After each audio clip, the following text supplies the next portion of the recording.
कार्यक्रममा स्वागत मन्तव्य र आफ्ना विचार राख्नका लागि कार्यक्रमका सभापति भरत बस्नेतज्यूलाई म आग्रह गर्दछु। आज यो भोलि हुन गइरहेको पहिलो कुरा त यहाँ मञ्चमा बस्नुभएका विद्वत वर्गहरूलाई म यहाँ निमन्त्रणामा आएर आफ्नो मन्तव्य व्यक्त गर्न आउनुभएकोमा धन्यवाद दिन चाहन्छु, स्वागत गर्न चाहन्छु। त्यस्तै सम्पूर्ण आगन्तुक महिला तथा सज्जनवृन्दहरू आज हाम्रो निमन्त्रणा स्वीकार गरेर पाल्नु भएकोमा यहाँहरूलाई स्वागत गर्न चाहन्छु म। र यो भोलि पुस 27 गते बडा महाधिराज पृथ्वीनारायण शाहको जन्म जयन्ती तथा राष्ट्रिय एकता दिवस जुन हुन गइरहेको छ, त्यसकै सन्दर्भ पारेर आज हामीले उहाँका योगदानको विषयमा चर्चा परिचर्चा गर्ने क्रममा विचार गोष्ठीको आयोजना गरेका छौँ। त्यसमा पाल्दिनु भयो, यहाँलाई स्वागत गर्न चाहन्छु। र हामीले धेरै सहभागीहरूलाई उपस्थित हुनलाई कोसिस गऱ्यौँ। 12 बजेको समय थियो। अब पारिलो घाममा यहाँ बसेर विद्वत वर्गको कुरा श्रवण गर्ने एउटा जमर्को हामीले गरेका छौँ। तर अब आउने क्रम अलिकति दायी त छ, तर उत्साह साथ सबै मान्छेहरूको उपस्थिति मैले देखेको छैन। जति पाल्नु भएको छ यहाँहरू आइदिनु भएकोमा यहाँलाई म स्वागत गर्न चाहन्छु।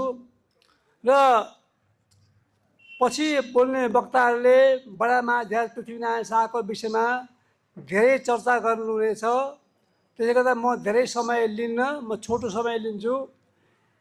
पहिलो कुरा त हामी सम्पूर्ण नेपालीले यो बुझ्नुपर्छ, यदि गोर्खामा बडा महाधिराज पृथ्वीनारायण शाहको जन्म नभएको भए हामी आज नेपालीको रूपमा विश्वमा परिचित हुने थिएनौँ। हामी कोही बङ्गाली हुन्थ्यौँ, कोही बिहारी हुन्थ्यौँ, कोही उत्तर प्रदेशी हुन्थ्यौँ, कोही उत्तराखण्डी हुन्थ्यौँ। यो भूगोल नेपाल रहने थिएन, यो निश्चित कुरा हो। त्यसैले हामीले बडा महाराज पृथ्वीनारायण शाहलाई ठुलो सम्मान दिनुपर्छ। यो वर्षमा एकचोटि मात्रै सम्झेर हुन्न, 365 दिनै बडा महाधिराज पृथ्वीनारायण शाहलाई सम्झिनुपर्छ। त्यत्रो कलिलो उमेरमा आज हामीले देख्यौँ, गएको भदौ 23-24 गते यहाँ जेएनजीको आन्दोलन भयो। त्यो आन्दोलनले एउटा परिवर्तन ल्यायो, तर त्यस्तो ठुलो परिवर्तन ल्याएर सत्ता चाहिँ फेर्यो, तर ठुलो परिवर्तन ल्याएन। त्यही ग्रुपको जेएनजी समूहको, म भन्छु जेएनजीका महान नायक भनेको नै बडा महाधिराज पृथ्वीनारायण शाह होइबक्सिन्छ। र पृथ्वीनारायण शाहले 20 वर्षको उमेरमा राजा भएर त्यसपछि नेपाललाई एउटा एक सूत्रमा बाँध्ने जुन सपना उहाँले बुनिबक्सेका थियो र त्यही अनुसारको कार्ययोजना अनुसार नेपाललाई एक सूत्रमा बाँधिबक्स्यो। त्यो अपुरो सपनालाई उहाँका कान्छा छोरा बहादुर शाहले पूर्णता दिइबक्स्यो। र जे भए पनि सुगौली सन्धिबाट हामीले ठुलो भूगोल गुमायौँ र बाँकी भूगोल जे छ त्यो भूगोल पनि बडा महाधिराज पृथ्वीनारायण शाहका सन्ततिहरूले नै जोगाइदिएको हो, यो कुरा यकिन छ। अब यदि बडा महाधिराज पृथ्वीनारायण शाहका सन्तति राजगद्दीमा नरहने अवस्था जुन अहिले छ, त्यो रह्यो भने नेपाल भन्ने देश स्वतन्त्र अविभाज्य रहने छैन। त्यस्तै अवस्थातर्फ यो मुलुक अगाडि बढिरहेछ। पृथ्वीनारायण शाहले आफ्नो अन्तिम कालमा केही विचारहरू आफ्ना भाइ भाइहरूलाई दिएर जानुभएको छ। यो अहिले जति पनि कुरा भइरहेछ नेपालमा, त्यो कुरालाई त्यति बेलै पृथ्वीनारायण शाहले दृष्टिगोचर गरिबक्सेको थियो। जस्तो देश कसरी बिग्रिन्छ, कसरी भाँडबैलो हुन्छ, कसरी अस्थिरता हुन्छ, कसरी देश कमजोर हुन्छ भन्ने कुरा उहाँले त्यो कुरा त्यति बेलै देखिबक्सेको थियो। र त्यति बेला हामीलाई उपदेशमा भनिबक्सेको थियो कि देशमा घुस दिने र घुस खाने भयो भने र ती भ्रष्टाचारीहरू भयो भने देश कमजोर हुन्छ, दरबार कमजोर हुन्छ, दरबार भनेको देश हो, देश कमजोर हुन्छ भनेर भनिबक्सेको थियो। फिरङ्गीलाई देशभित्र प्रवेश गर्न नदिनु। अब अहिले सुन्नमा आएको छ कि भदौ 23 र 24 गतेको जुन जेनजीको आन्दोलन छ त्यसमा फिरङ्गीहरूको ठुलो हात थियो अरे भनेर दलहरू नै भन्छन्। त्यसरी अहिले खुलेआम फिरङ्गीको प्रवेश नेपालमा भएको छ। यसबाट नेपाललाई जोगाउनुपर्छ। पृथ्वीनारायण शाहले दिएका उपदेशहरूलाई हामीले मनन गर्नुपर्छ।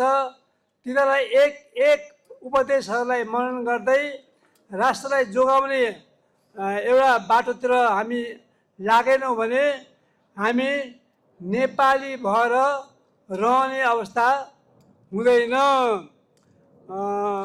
मैले गएको 2052 सालदेखि जब यो माओवादीको हिंसा सुरु भयो त्यस बेलादेखि नै पृथ्वीनारायण शाहको लाई यिनीहरूले अपमूल्यन गर्छन्, अपव्याख्या गर्छन् पृथ्वीनारायण शाहको एकीकरणलाई भनेर मैले अभियान सुरु गरेँ र पृथ्वीनारायण शाहका दिव्य उपदेशहरूलाई जनसमक्ष ल्याउने, पृथ्वीनारायण शाहको तस्बिरलाई ठाउँ ठाउँमा पुर्याउने र ब्याजहरू चाहिँ बनाउने, वितरण गर्ने यस्तो कामहरू म 52 सालदेखि लागेको र त्यति बेलादेखि नै राष्ट्रिय एकता दिवस तथा पृथ्वी जयन्ती हामी नागरिकका तर्फबाट मनाउँदै आइरहेकोमा त्यो मेरो अगुवाईमा भइरहेको थियो। त्यसलाई नै हामीले निरन्तरता दिइरहेछौँ। पछि 62-63मा गृहमन्त्री कृष्णप्रसाद सिटौला र चाहिँ प्रधानमन्त्री गिरिजाप्रसाद कोइरालाले पृथ्वीनारायण शाहलाई दिइराखेको सम्मान राष्ट्रिय एकता दिवस तथा पृथ्वी जयन्तीलाई दिएको सम्मान जुन थियो पुस 27 गते हामीले सार्वजनिक बिदा पाउँथ्यौँ, त्यो कटौती गरेर पृथ्वीनारायण शाहलाई अपमान गरियो। तर लामो सङ्घर्षपछि फेरि पुनः हामीले पृथ्वीनारायण शाहलाई दिने सम्मान दिन थालिएको छ र आज भोलि सार्वजनिक बिदा घोषणा गरिएको छ। अब हरेक पुस 27 गते पृथ्वी जयन्ती तथा राष्ट्रिय एकता दिवसमा सार्वजनिक बिदा दिएको छ। र म के भन्छु भने यहाँ उपस्थित महानुभावहरूलाई तपाईँहरूले खोज्नुहोस्, पाइन्छ बजारमा पृथ्वीनारायण शाहका, नभए म पनि उपलब्ध गराउन सक्छु। पृथ्वीनारायण शाहले दिएको दिव्य उपदेश एक एक गरेर पढौँ, तिनीहरूलाई मनन गरौँ। त्यही अनुसार तपाईँका आफ्ना घरमा बालबालिकालाई, छोराछोरीलाई पनि पढाउँ र यो राष्ट्र थामी खाने काम गरौँ। पृथ्वीनारायण शाहले भनेछ यो दिव्य उपदेश भनेको चाहिँ के भने राष्ट्र थामी खाने एउटा सन्देश हो, विचार हो। हाम्रो मूल संविधान भनेकै यो दिव्य उपदेश हो। त्यसलाई यदि हामीले पालन गऱ्यौँ र हामीलाई पटक पटक संविधान बनाउनु पर्दैन। यो संविधानले देश टुक्र्याउँछ, यो संविधानले देशलाई खरानी बनाउँछ। त्यसले गर्दाखेरि हामीले पृथ्वीनारायण शाहले दिएको जुन उपदेश छ, दिव्य उपदेश छ, त्यसैलाई मूल कानुन मानेर यो राज्य व्यवस्था अगाडि बढाउन सक्यौँ भने हामीले राज्य थामेर खान सकिन्छ।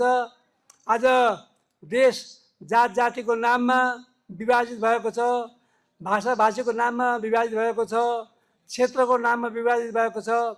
त्यति बेला भनिएको थियो यो नेपाल भनेको असली हिन्दुस्तान रहेछ, सबैले आफ्ना आफ्ना कुल धर्म थामी खानु। तर आज विधर्मीहरूले देशलाई धर्मनिरपेक्ष बनाएर विधर्मीहरूले यहाँ षड्यन्त्र गरेर क्रिस्चियनीकरण गरिरहेछन्। यस्तै अगाडि बढ्यो भने नेपाल एक दिन क्रिस्चियनहरूको देश हुनेछ, नेपाल एक दिन हिन्दूहरूको देश हुने छैन र नेपाल भनेको विश्वकै असली हिन्दुस्तान रहेछ भनेर पृथ्वीनारायण शाहले भनेको थियो। त्यो असली हिन्दुस्तानमा सबैले आफ्ना आफ्ना कुल धर्म थामी खानु भनेको थियो। र यसले गर्दाखेरि दिव्य उपदेश को विषयमा चर्चा पछि पनि हुन्छ। म यहाँलाई आज यहाँ उपस्थित हुनुभएका सम्पूर्ण महानुभावलाई म के भन्छु भने पृथ्वीनारायण शाहको दिव्य उपदेशलाई मनन गरौँ, त्यसअनुसारको व्यवहार गरौँ र राष्ट्रलाई समृद्धि बनाऊ भन्दै मेरा वक्तव्यहरू यहीँ टुङ्ग्याउँछु। धन्यवाद।